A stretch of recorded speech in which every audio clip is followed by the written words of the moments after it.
Hi friends, எல்லாருக்கும் வணக்கம். இன்னைக்கு நம்மளோட சேனல் என்ன பார்க்க போறோம்னா, ட்ரேடிங் வியூ சார்ட் வந்து இருக்கு பாத்தீங்களா, அந்த சார்ட்டை எப்படி பினான்ஸ்ல ஓபன் பண்றது. ஒரு சில பேருக்குலாம் அந்த பினான்ஸ்ல இருக்கக்கூடிய அந்த சார்ட் தான் வந்து காமிக்குது அப்படிங்கிற மாதிரி வந்து சொல்றாங்க.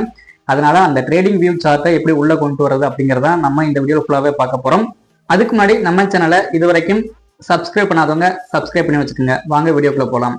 இப்போ பினான்ஸை ஓப்பன் பண்ணதுமே பார்த்தீங்கன்னா ஹோம் பேஜ் இருக்கும். அதுக்கப்புறம் பார்த்தீங்கன்னா மார்க்கெட்டு, ட்ரேடு, ஃபியூச்சர் ட்ரேடு அந்த மாதிரிலாம் வரிசையாக இருக்கும். அதுக்கப்புறம் பார்த்தீங்கன்னா அசெட் அந்த மாதிரிலாம் இருக்கும். அதில் மார்க்கெட்டை நம்ம வந்து செலக்ட் பண்ணிக்கிறணும். ஹோம் பேஜுக்கு பக்கத்தில் இருக்கக்கூடிய அந்த மார்க்கெட்டை அந்த கீழே இருக்கு பார்த்தீங்களா, அதை நம்ம வந்து கிளிக் பண்ணணும். அதை கிளிக் பண்ணதுமே என்ன காமிக்கும்னா, வரிசையாக இங்கே பினான்ஸில் இருக்கக்கூடிய ஒவ்வொரு காயினோட லிஸ்ட் எல்லாமே காமிக்கும். எந்தெந்த காயின் எவ்வளோ ப்ரைஸில் போயிட்டு இருக்குது அப்படிங்கிற மாதிரி வந்து காமிக்கும்.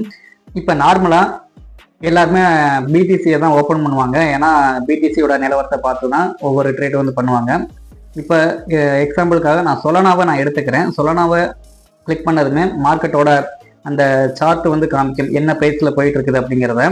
இதில் கீழே பார்த்தீங்கன்னா மோர் அப்படின்றது பார்த்தீங்கன்னா நான் கூட ரவுண்டு மார்க் பண்ணியிருக்கிறேன். அதை வந்து நம்ம கிளிக் பண்ணணும்.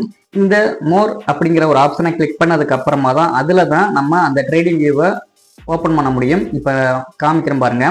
இதில் currency change, multiple, chart mode இந்த மாதிரிலாம் இருக்குது பார்த்தீங்களா. இதில் ஒரிஜினல் இருக்குது, ட்ரேடிங் வியூ அப்படின்னு இருக்குது. இதில் நம்ம ஒரிஜினல் வந்து நார்மலாகவே இருக்கிறது. இப்போ வந்து ட்ரேடிங் வியூவை நம்ம வந்து கிளிக் பண்ணிக்கிறோம். ட்ரேடிங் வியூவை கிளிக் பண்ணிவிட்டு ஸ்டைல், அதாவது என்ன கலரில் வந்து வேணும் அப்படிங்கிறது இருக்குது. க்ரீனு ஆர் ரெட்டு அந்த மாதிரி வேணுமா, இல்லை வெவ்வேறு கலர் வேணுமா அப்படின்லாம் இருக்குது. நம்ம நார்மலாகவே எப்போவுமே க்ரீனு ரெட்டு அதை கிளிக் பண்ணிக்கிறணும். இப்போ ஓப்பன் பண்ணதுமே பார்த்தீங்கன்னா ட்ரேடிங் வியூவோட அந்த சார்ட் வந்துருச்சு, பார்த்துக்குங்க. அதாவது அந்த மோடில் போயிட்டு சார்ட்டோட மோடு வந்து ட்ரேடிங் வியூவாக மாற்றினதுக்கு அப்புறமா இந்த மாதிரி வந்துடும். இதில் நம்ம வந்து ஒவ்வொரு டூல்ஸ் இருக்குது பார்த்தீங்களா, இதை கிளிக் பண்ணிவிட்டு எக்ஸாம்பிளுக்காக ட்ரெண்ட் லைனை நான் வந்து கிளிக் பண்ணிட்டேன். கிளிக் பண்ணிவிட்டு எந்த மாதிரி வந்து போகுது அப்படிங்கிறதுக்காக நான் கிளிக் பண்ணிவிட்டு அதில் நான் ஒரு லைனை போட்டுட்டு இப்போ எந்த இடத்துல வாங்கலாம் வாங்கக்கூடாது அப்படிங்கிற மாதிரிலாம் இதில் வந்து நான் டிசைட் பண்ணிக்க முடியும். இதே இது பினான்ஸ் நார்மலாகவே இருக்கிறது பார்த்தீங்கன்னா அதுலேயும் இருக்குது. ஆனால் இந்த மாதிரி ஒரு வியூ வந்து கிடைக்காது. நிறைய பேர் இந்த மாதிரி ட்ரேடிங் வியூவை பினான்ஸில் ஓப்பன் பண்ணி வச்சுக்கிறாங்க. நீங்களும் இந்த மாதிரி ஓப்பன் பண்ணி வச்சுக்கோங்க. Okay friends.